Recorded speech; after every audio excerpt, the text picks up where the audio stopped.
Hey guys, good morning. Today I'm going to introduce you palm oil from Indonesia and Malaysia. So it's been used for cooking, frying, as well as in some of the products that we do for shortening as well.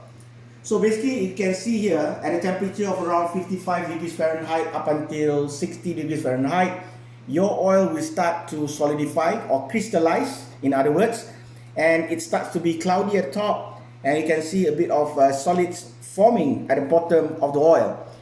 So what I'm trying to show here is that once this exists, this happens to your oil, what you need to do is that you just need to thaw it at your room temperature around 70 Fahrenheit, and everything will start to become liquid.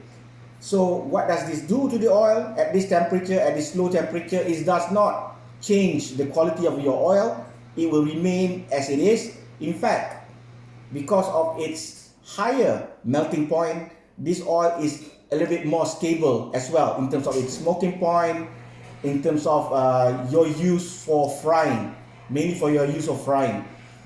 So it's more economical, higher smoking point, and trust me, there's a lot of vitamins inside this oil compared to other oils as well. So thank you for watching. Don't forget, if you want to get palm oil for frying that lasts longer for your products, for your cooking, you can contact me directly to get your cooking oil made from palm.